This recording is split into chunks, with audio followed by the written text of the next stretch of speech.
Olá, queridas e amáveis pessoas do YouTube, sejam bem-vindos a mais um vídeo nesse canal, mais um react, dessa vez um corte ao Vênus Podcast feito pelo Talk Flow. Os sinais do fim dos tempos só aumentam e vamos usar esse react para falar sobre mudanças climáticas, antropoceno, aquecimento global e tudo que der para encaixar. Mas antes, não esqueça de apoiar esse canal, o nosso trabalho aqui. Se você gostar do vídeo, não esqueça do like, do comentário, de compartilhar, me ajuda muito. Se você é novo por aqui, não se esqueça de apertar o botão de se inscreva-se. Estou tentando chegar a 1k de inscrito aqui no canal, vai me ajudar muito. Falta muito pouco. Então é isso, um pouquinho de engajamento que você puder dar me ajuda muito e ajuda muito esse canal, esse vídeo a chegar a mais pessoas e a gente chegar a essa meta de 1k de inscritos, 1000 inscritos. Beleza? Mas é isso, vamos lá pro corte. O corte, se eu vi bem a thumbnail antes, é com o Sérgio Sacani e o Pedro Loss com as meninas lá do Vênus Podcast, a Yasmin e a Cris Paiva. Eles estavam conversando sobre questões de vida em outros planetas e eles começaram a conversar também, pelo que eu vi por cima, né? Vamos reagir aqui junto agora, sobre questões que podem levar o final da vida como a gente conhece na Terra, né? Porque no fundo, a vida vai continuar no planeta Terra, ela vai se estabilizar de outra maneira.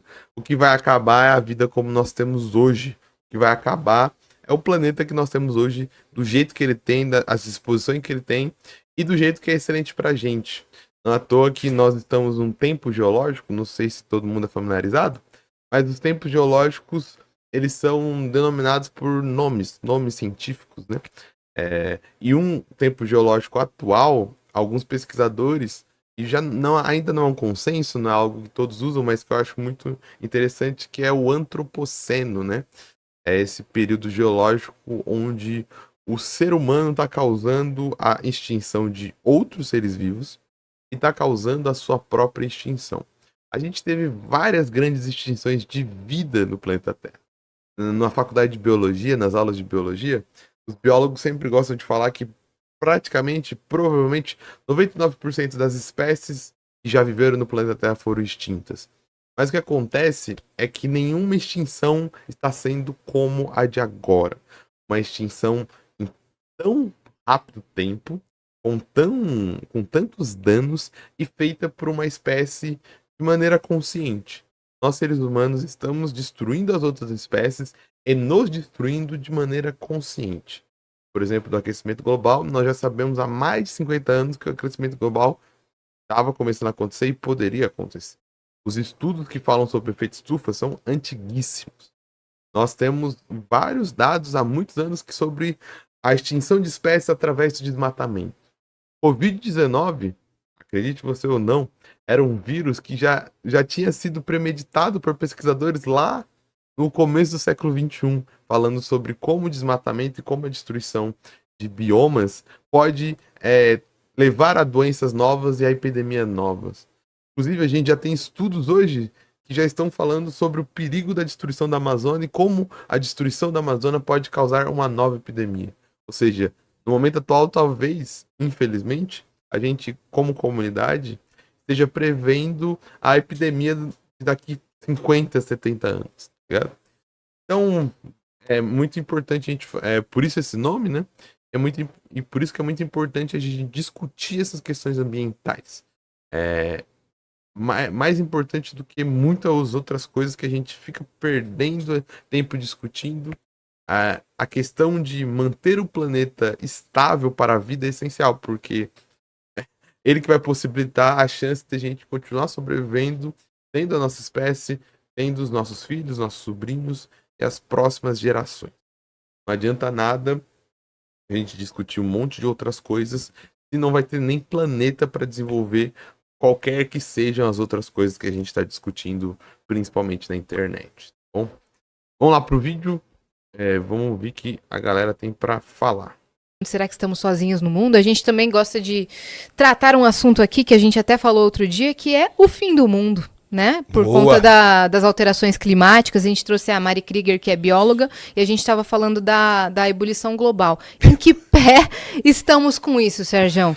Então, tá complicado, né? Tá bem complicado aí, né? As mudanças climáticas realmente é um negócio seríssimo, né? O pessoal tem que pôr isso. Eu gosto de falar assim, não só eu, né? Tem um cara muito bom pra vocês trazerem aqui, o Artacho, viu? Eu trouxe ele no Ciência. Pô, deixa Ele o nome com a vou gente. deixar ele um dos maiores pesquisadores do mundo sobre mudança climática. É um cara aqui da USP. Um cara muito legal. Um que tem um bigodinho de cabelo branco. Acho que eu assisti alguns cortes. Ele vai em tudo porque ele gosta de divulgar isso pra caramba, entendeu? E é aquilo, né? Nós estamos passando por um problema muito sério, né? O ser humano... E só cortando o Serjão, é muito importante lembrar que um dos conteúdos lá no primórdio do YouTube, primórdios assim que eu falo quando as pessoas estavam começando a trabalhar com isso aqui, não era mais só uma rede social de postar vídeos pessoais, é o documentário do Pirula, cara. O documentário do Pirula, não sei se muita gente assistiu, mas vá assistir. Entenda que é uma produção caseira, uma produção que o Pirula se ferrou pra fazer sozinho, sem muito recurso, sem muitas pessoas para ajudar, mas que ele entrevistou e levou pessoas do mais alto gabarito para te explicar o que é o aquecimento global e por que o aquecimento global está sendo causado pelos seres humanos. Assista, pegue um dia e de sincero coração assista, cara, esse documentário que tem 1h30 mais ou menos. É um documentário muito legal e é um registro histórico muito interessante da produção de documentários sobre aquecimento global e da produção de conteúdos para a internet. Acho que é muito legal a gente ver a história, né? É lá o Pirula, esse caminho que vários estão... Eu tô tentando desbravar e vários estão tentando desbravar. Estão fazendo vídeos de divulgação científica. O Pirula lá em 2012, 2013 tava se matando, tá ligado? Para produzir um documento sobre aquecimento global, sem nenhum tipo de financiamento, sem nenhuma produtora, para falar sobre a importância que era a gente saber sobre mudanças climáticas. Assim, o mundo não vai acabar. Mas o que Nós a gente... vamos. A humanidade vai. Exatamente. O que a gente tá fazendo, nós estamos alterando a atmosfera, né? E nós, vamos dizer assim, a nossa raça, ela existe para viver num determinado tipo de atmosfera. Se você mudar, nós não vamos estar aqui. Pode ser que uma outra raça venha a ocupar esse nosso lugar, entendeu? Igual na época dos dinossauros, a atmosfera era totalmente diferente do que ela é hoje. Por isso que nem teria como a gente viver lá.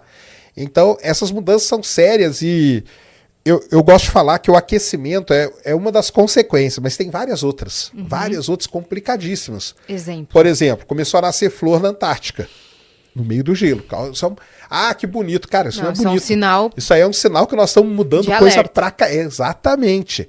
Tanto que quanto mais passa o tempo, mais a gente começa a falar sobre mudanças climáticas, né?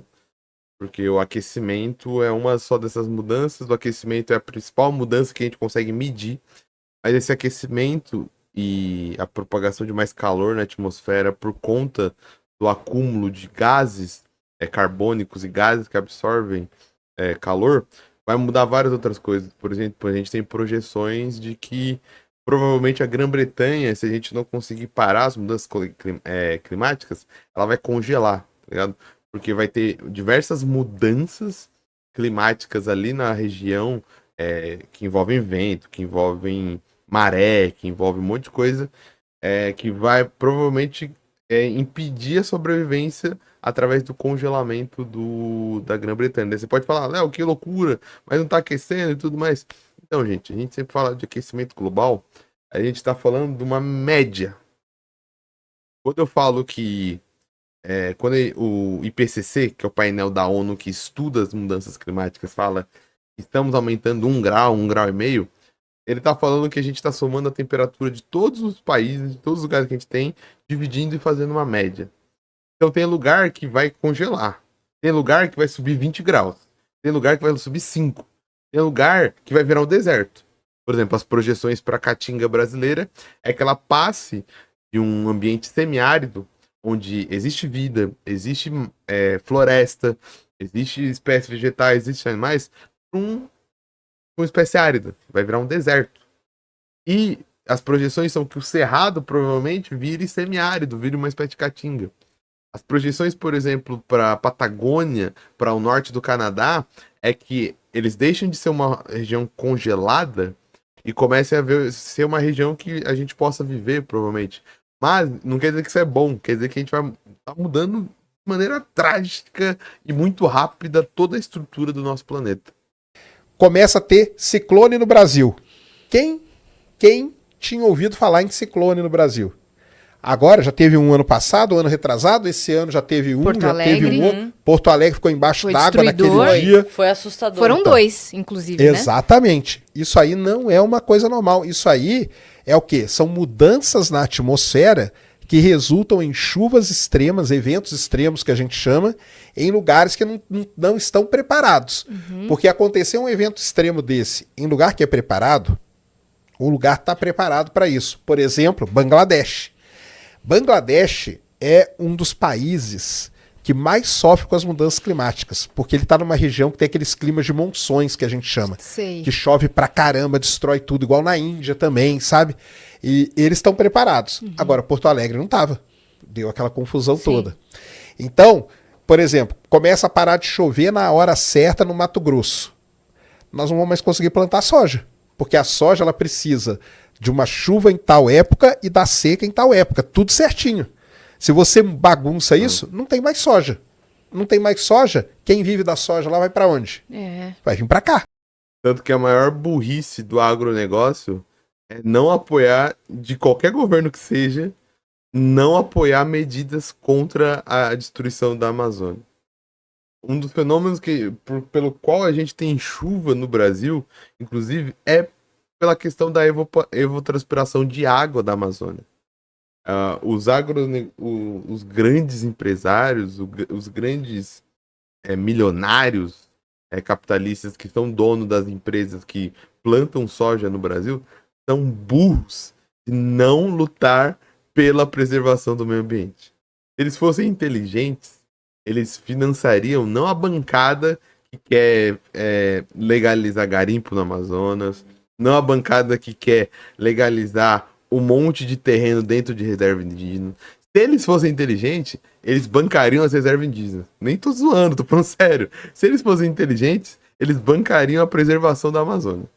Mas como eles não são muito, eles são tão pobres, tão pobres que só têm dinheiros, eles acham que tá tudo bem. Mas se eles sentassem um pouquinho para ter uma reunião com um ecólogo, um biólogo, ele ia perceber que ele é burro de ficar financiando uma bancada burra como a bancada do agro, por exemplo. Entendeu? Porque ele tá bancando a sua própria destruição como negócio, tá ligado? Que é onde tem emprego. É São Paulo, Rio de Janeiro, Brasília, BH, que são as grandes cidades. As cidades estão preparadas para receber essa galera toda?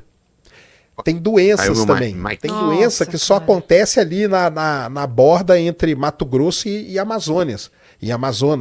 Tem doença que fica ali, restrita naquela região. Essa doença pode vir para cá. Nós não estamos preparados. Vai alterar tudo. Altera tudo. Então, essas mudanças que são complicadas. São mudanças que vão... É só o Sérgio, eu falei que tinha o Pedro Loz, mas é só o Sérgio. Viram mudanças sociais, culturais e tudo, sabe? Então, esse que é o grande problema. A humanidade pode entrar num caos. Isso que o Sérgio falou a gente já tem bastante na ONU essa discussão, que são dos refugiados climáticos. A gente tem muito refugiado, pessoas que estão fugindo de guerra, né? Mas hoje em dia, a cada ano aumenta pessoas que fogem porque não conseguem viver no ambiente que eles viviam sempre. Porque o clima faz eles fugirem. São refugiados climáticos. Então, igual eu falei, a Caatinga vai virar árido. Você vai ter um êxodo muito, muito grande para vários lugares. E quando eu falo Caatinga, eu não tô falando que toda a Caatinga vai virar árido. São projeções. Só que aí esse êxodo não vai ter planejamento, esse êxodo vai ser na loucura, esse êxodo vai ser tipo um êxodo de apocalipse zumbi. Tá? Gigantesco. Colapso. E nesse lance de vida no universo, uma das coisas que a gente considera hoje é a autodestruição. Entendeu? Então isso aí é meio que tipo uma autodestruição, é a gente destruindo a gente mesmo, né? Agora, o que será que vai acontecer aí pra frente, né? Tem esses tratados, essas coisas todas para respeitar e tudo, né? A gente tem um problema seríssimo com energia, que na verdade o grande problema da humanidade é energia, entendeu? É energia. E eu gosto de contar uma história muito legal, que é o seguinte, hoje a gente detona o petróleo, né? Petróleo é horrível e tal. Mas você sabia que o petróleo, num momento, foi a salvação da humanidade? Em que momento, Serjão? Lá no começo do século passado, toda a iluminação da cidade era feita com óleo de baleia. Era óleo de baleia que era usado. O pessoal vinha aqui no Chile, caçava aquela baleia cachalote, aquela cabeçona, só pegava a baleia para tirar o óleo da cabeça dela. Depois jogava a baleia fora. Porque precisava do óleo para poder iluminar as cidades. As baleias estavam entrando em extinção. Quem que surgiu? O petróleo. Caramba. O petróleo salvou as baleias da extinção, entendeu? Então, a energia naquela época... Pera aí, Sérgio, também não é salvação da humanidade, não tô zoando também. Ainda bem que salvou as baleias. Né? Na época, era aquilo lá. Teve uma época também que se usava muito óleo de amendoim, né?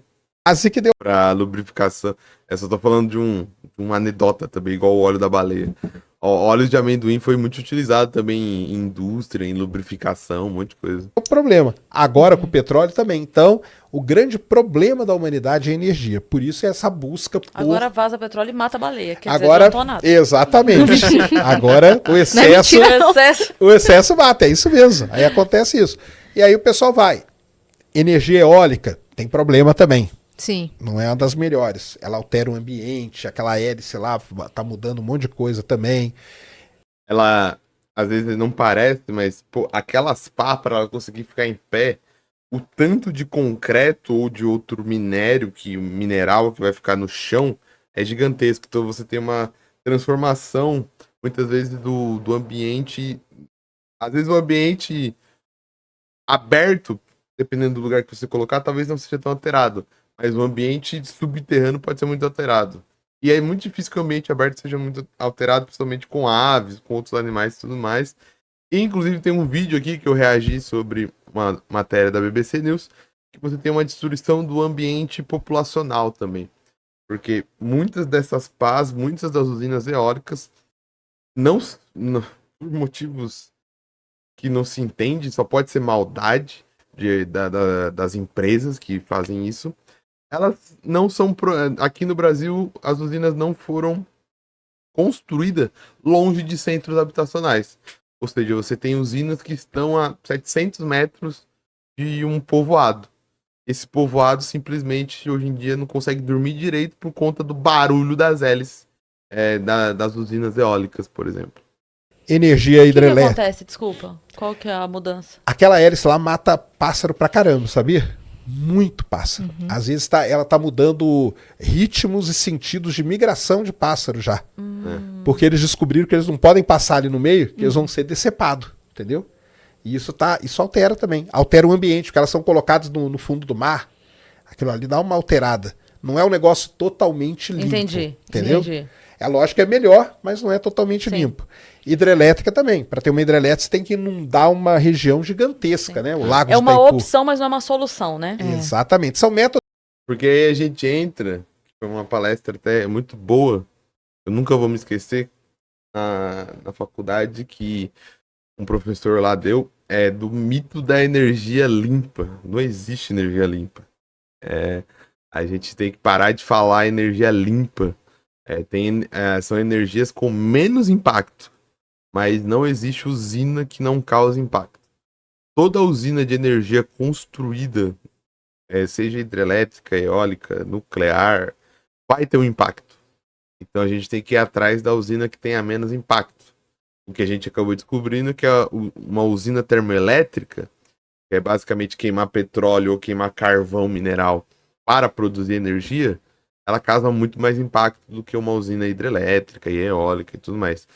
Então, na questão de fazer uma propaganda mais bonita, se teve, principalmente no começo do século passado, essa construção da ideia de energia sustentável, energia limpa, energia renovável, e até hoje se utiliza principalmente materiais didáticos, né? Mas esses conceitos são cada vez mais errôneos, assim. A gente está falando de energias com menos impacto, mas elas têm muito impacto ainda. Aqui, perto do impacto, que é uma usina termoelétrica, é muito menor. Todos meio paliativos, né? Mas aí existe a tal, né, que eu gosto de falar sempre, pessoal, que é a fusão nuclear, Fusão nuclear. que é diferente da fissão. Hoje o que a gente tem no mundo é fissão, que é você quebrar o átomo e na hora que você quebra ele, você gera energia. É bom? Depende, porque se dá acidente, né, acontece o que aconteceu. Já viram os documentários sobre Fukushima no Netflix? Esse documentário ainda não vi. Não? Bom? Vejam. Bom e desesperador. Porque o Japão teve por um triz que aquilo lá não virou um colapso do país inteiro.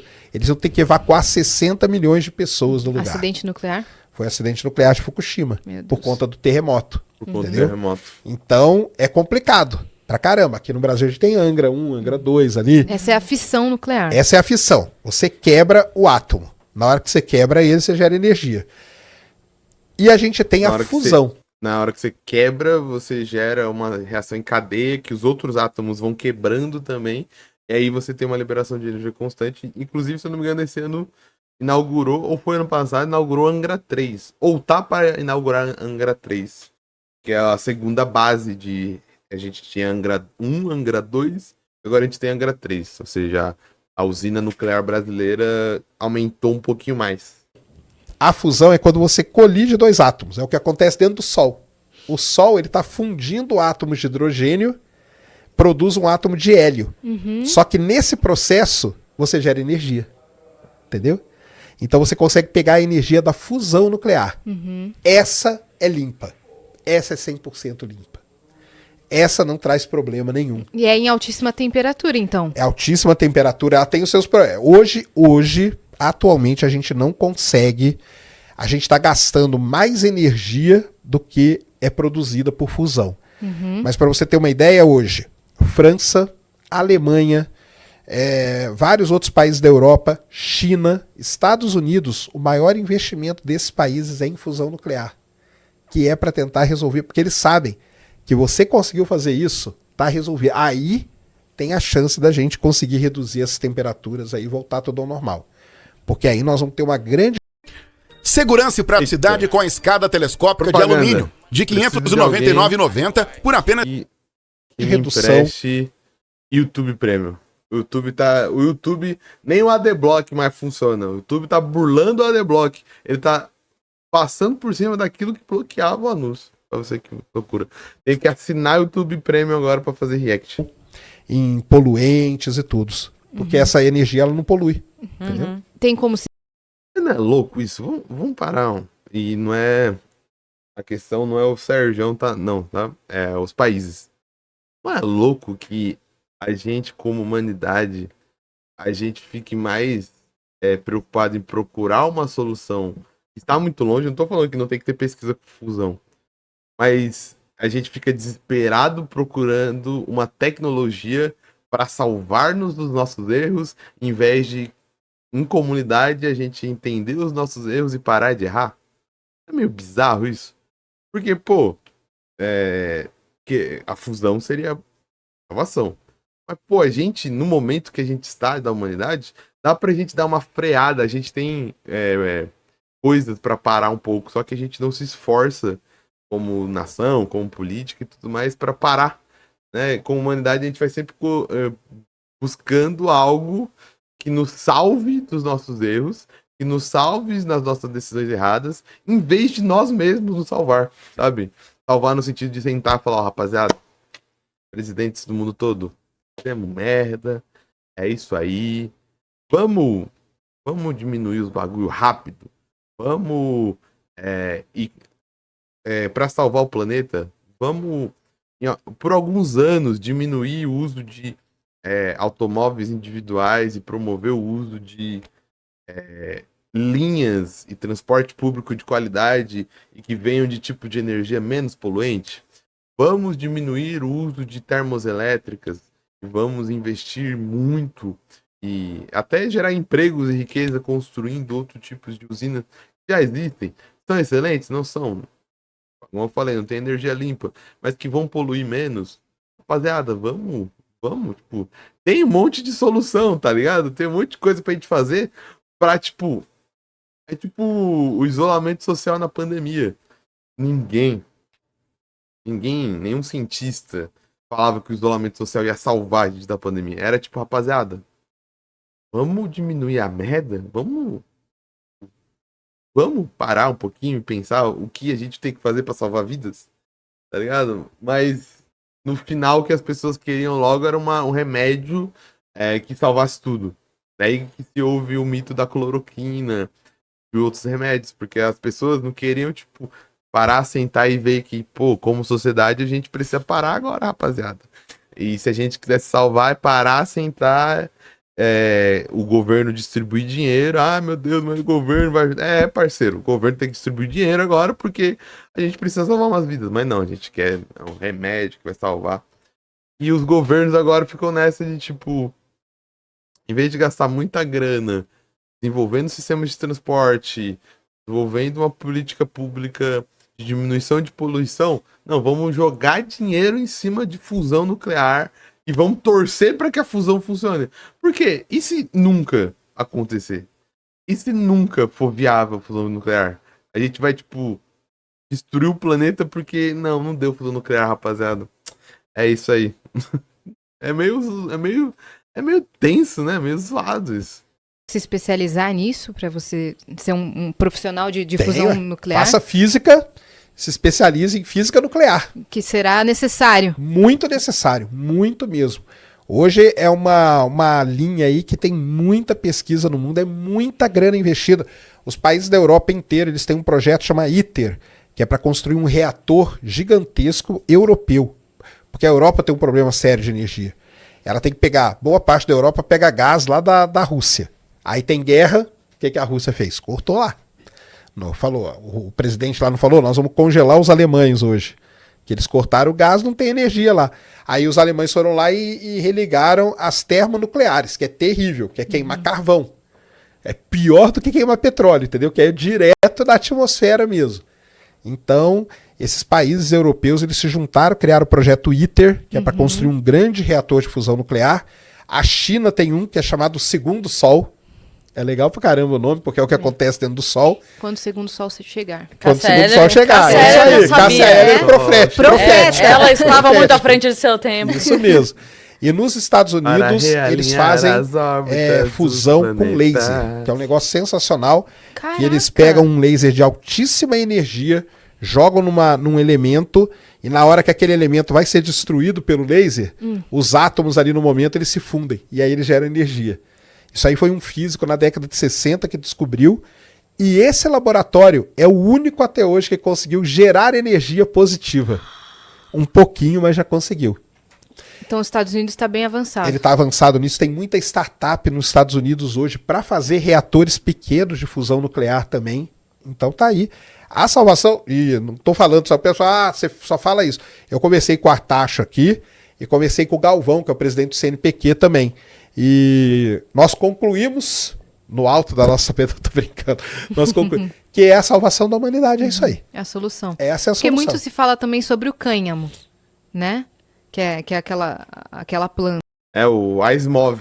A solução das MOV. A solução das MOV para salvar e ter um império global dos seres humanos foi isso. Ele tinha esses reatores que era energia limitada, né? O ASMOV estava certo desde sempre. Tudo Sim. mais como solução. Então, mas é porque pode ser, é uma outra solução paliativa, mas aí você vai ter que plantar ele muito. Vai demorar um Aí, pouco. como que você vai fazer? Aí você vai ter que destruir uma outra cultura para pôr ele. Tem outras consequências, né? E tem um problema, né? Qualquer coisa que você planta e vai pegar aquilo para transformar em energia é igual a cana-de-açúcar. Vai gerar algum resíduo. O grande problema de geração de energia são os resíduos.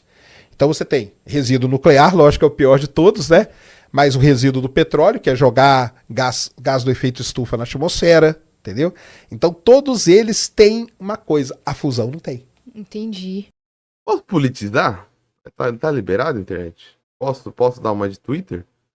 Mas o problema é que a gente quer gerar energia para manter o estilo de vida que nós temos, que não é nada sustentável para nós mesmos e nem para o planeta.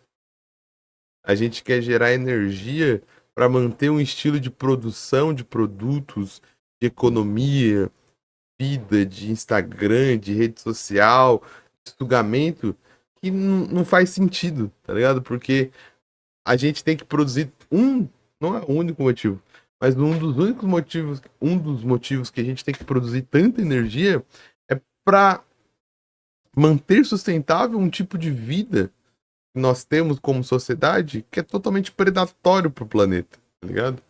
Então, é uma questão de política também, é uma questão de política pública também, é uma questão de decisões coletivas também, do que tipo de sociedade nós queremos construir, que tipo de sociedade nós queremos que o Brasil seja no futuro, a Europa seja no futuro, a China seja no futuro, sabe?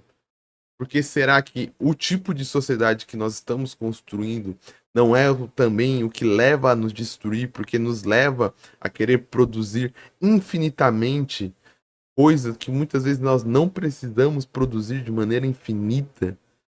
Será que... Porque aí parece que a questão é natural.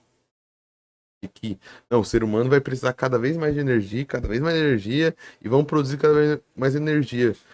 Mas a gente talvez ir um pouquinho para trás também é olhar para ver que além de ser uma questão da necessidade natural do ser humano, visto o desenvolvimento tecnológico que a gente teve, também é uma necessidade do sistema e do tipo de sociedade que nós construímos e que nós decidimos continuar vivendo. Porque, igual eu falei, a gente poderia parar como grupo, como país, como ONU, como o que for. E eu nem tô falando de utopia, eu tô falando de sobrevivência. Eu tô falando de acordos que no passado já foram feitos, de tipo, países antagônicos sentarem e falar, ó, a gente vai ter que lutar essa guerra para sobreviver, mesmo eu odiando eu e você. Eu odiando eu e você. Eu odiando você e você odiando eu, meu país odiando o seu. União Soviética e Estados Unidos tiveram que sentar e falar, ó, nós odiamos vocês nos odiaram. Tô dando só um exemplo, tá, gente? Mas a gente tem que se unir pra lutar contra esses caras, porque é sobrevivência, tá ligado? Se a gente não se unir pra lutar contra esses caras, eles vão ganhar a guerra e a gente vai se ferrar no meio. Entende o que eu tô querendo dizer? Não é utópico países sentarem pra fazer acordo.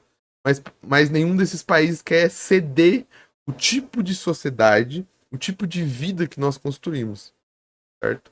É igual eu falei, pô, a gente é chato. Chato. É maluquice da minha cabeça? Duvido, talvez seja. Mas, pô, a gente poderia pensar em políticas públicas que diminuíssem o automóvel individual, tá ligado? Daí você tá falando, não, mas e pertencimento, eu quero ter meu carro. Eu entendo, cara, eu também quero ter minhas coisas. Mas entende que viver em coletivo, viver em sociedade, e num planeta que talvez vai explodir, é também ceder? É falar, ó, rapaziada, esse é o melhor pro coletivo, tá ligado? A gente. E aqui eu tô usando, não tô falando que vai salvar o mundo do ônibus elétrico. Só tô dando um exemplo. Eu sempre uso o transporte porque eu acho que é um exemplo do nosso cotidiano, que fala muito com nossos íntimos, e a gente vive muito, e que eu acho que pode ser extrapolado para todas as áreas da sociedade. Entendeu?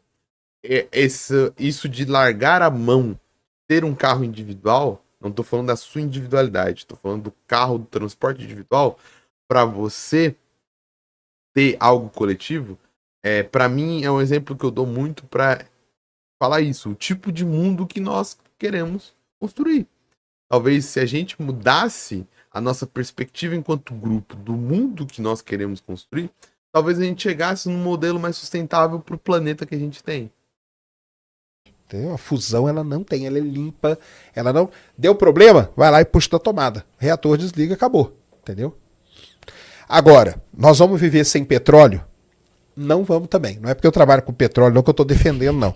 Mas não tem como viver sem petróleo hoje. Porque, por exemplo, aqui nesse estúdio, quase tudo aqui é feito à base de petróleo. Entendeu? Então, mas dá para reduzir muito as emissões de gases. Sim. É essa que é a grande luta. É reduzir a emissão de gás.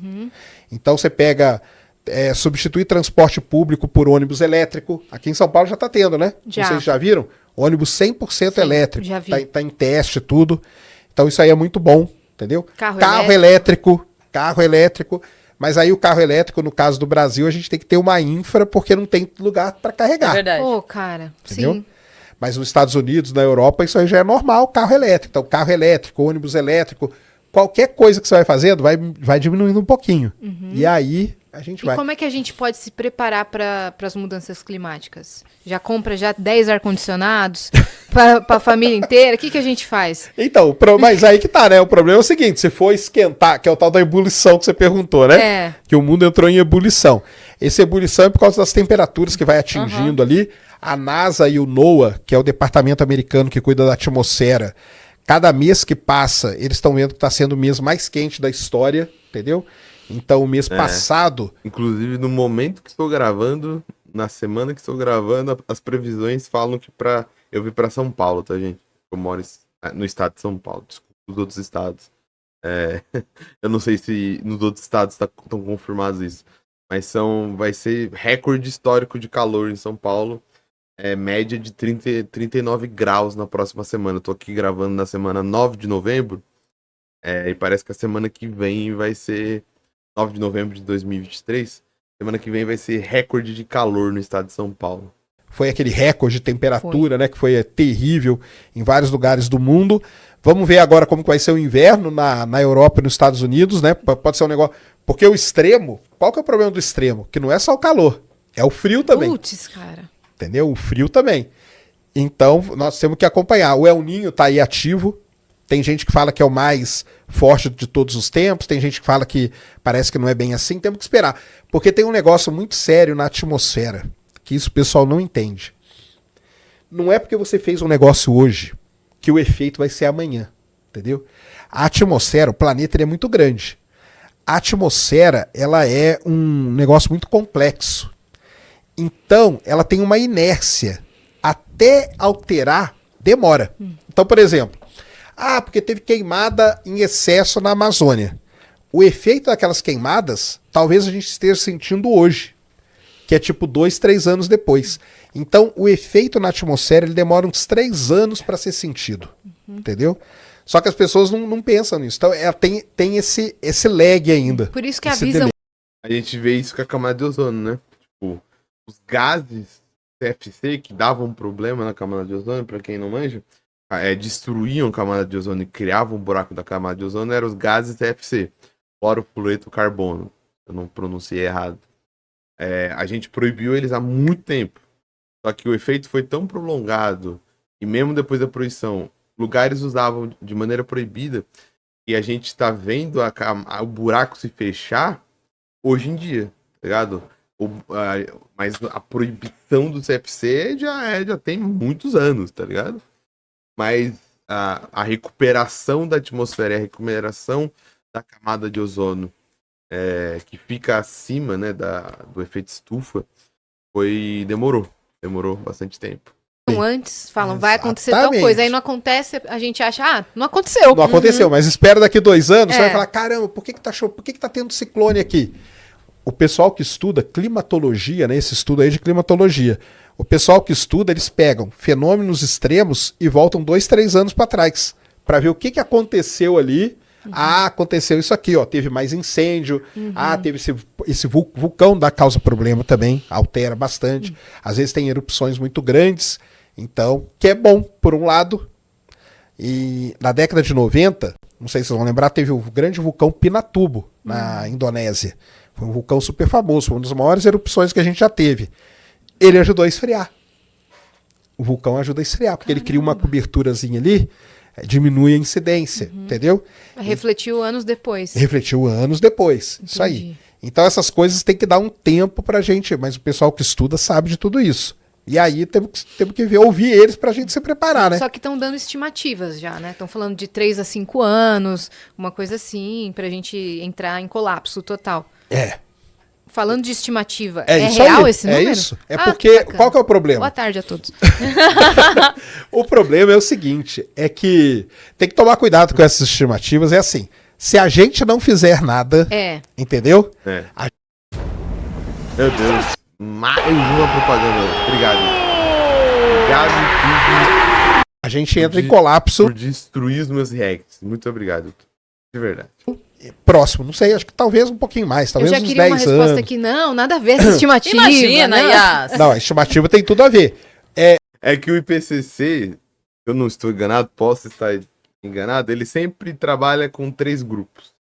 Que é pior cenário, cenário do meio, que é o cenário de tipo, fizemos alguma coisa, mas não tudo que devíamos fazer, e o cenário ideal. Então, tipo, o pior cenário por exemplo, de aquecimento global, se eu não me engano, é 3 graus Celsius. Aumentar 3 graus Celsius. Tipo, se a gente não fizer nada, vai aumentar 3 graus Celsius. O cenário do meio é 1,5 grau a 2 graus Celsius. E o cenário ideal seria aumentar 1 grau. E eles fazem a mesma coisa com o tempo. Tipo, esse aquecimento vai acontecer em quanto tempo? Em 5 anos, em 15 anos ou em 30 anos? Os relatórios do IPCC, se eu não me engano, eles sempre têm essas projeções em grupos, o pior possível, o médio possível e o melhor possível. O IPCC sempre trabalha com essa formatação, tá ligado? Aí é aquele negócio, né? Você confia na humanidade ou não? Porque se a gente confiar um pouco, falar, não, cara, nós vamos dar um jeito nisso aí. Não vai deixar. Na hora que o negócio apertar, nós vamos dar um jeito. É que o negócio já apertou agora. Já né? apertou. Tá apertado Nós já no caso tá agora. Apertado, Já tá tá apertado, apertado. isso mesmo. Então, assim, Isso que você tá sentindo não é a sua calça jeans 34. não é... Tá apertado, porque tá apertado mesmo. Tá apertado. Então, o que tem que ver? Tem que ver essas medidas que o pessoal vai tomar aí, entendeu? Esse ano ele tá muito complicado, porque ele tá sendo muito extremo. Então, temperaturas extremas, o degelo tá violento também, porque isso é uma das grandes medidas que a gente vê, que é o quanto de gelo que a Antártica perde, que o Ártico Derretimento perde. das geleiras, né? E tá muito grande mesmo, e depois ele não volta ao normal. Então, e você ter a Antártica, ter o Ártico, tudo isso regula a temperatura, regula chuva, regula... Tudo o clima, ele é muito difícil, porque as coisas são interligadas. É um sistema, todo mundo já ouviu aquela brincadeira da borboleta, né? Sim. A borboleta bate asa aqui e chove no Japão. Isso é verdade, porque o clima é um sistema caótico, que a gente chama. Então, uma pequena alteração num determinado local pode causar uma grande alteração em outro, porque o efeito ele é acumulativo. É uma Entendeu? cadência, né? É uma cadeia, né, de eventos, né? Então, por exemplo, reduziu... Quando o Sérgio fala caótico, é no sentido de que existem tantas variáveis na mudança do clima que é quase impossível você saber quais são todas essas variáveis. É por isso que até fiz um vídeo lá sobre clima e previsão do tempo, há um mês atrás, se não me engano, falando sobre isso. É por isso que a previsão do tempo é sempre estimativa e nunca definitiva. Porque a previsão do tempo é tão caótica, são tantos detalhes, tantas variáveis, que nunca você vai saber todos eles. Então não tem como nunca te afirmar, amanhã 100% de ter chuva, amanhã 100% de bater 39 graus, amanhã 100% de chance de bater 19 graus. Não, é sempre uma estimativa, uma previsão, né? O gelo na Antártica. O que isso quer dizer? Vai subir a água do mar. A água do mar vai alterar o regime de chuva aonde tem que chover. Se não choveu igual ali, a temperatura no outro lugar vai ficar quente. No outro vai ficar mais frio. Então vai bagunçando tudo. Então, esse inverno foi muito confuso, né? Tinha dias inverno, né, cara? Então, teve dias de calor no meio do inverno, e no outro dia tava frio, e daí no outro calor de novo, a gente tava perdidaço. Assim. Tanto que uma coisa que, não sei se vocês perceberam, nos outros invernos, que tinha diazinhos quentes, o pessoal tinha um nome pra isso, veranico. Lembra? Que chamava de veranico. É o veranico. Antigamente não existia. De repente o veranico começou a ser uma coisa normal. Não, tem o veranico. Esse ano ninguém nem falou, porque tava tão quente durante tantos dias. Na verdade, virou invernico quando tinha o inverno inverno do inverno. É invernico que nós vamos ter que chamar. Nossa, então, assim, cara. é complicado demais, entendeu? E temos que ver aí. O problema é que os países que mais poluem são os mais ricos. E te garanto que nesse momento, todos eles estão envolvidos em guerra e confusão. Talvez isso não seja tão prioridade assim. Então, é problemático. Aí você... É muito problemático. Mas acho que o corte foi muito interessante, muita coisa importante pra gente falar. Vou ficando por aqui também. Um grande salve. Se você gostou desse vídeo, não esquece do engajamento. Eu vou ficando por aqui. Um grande abraço e tchau!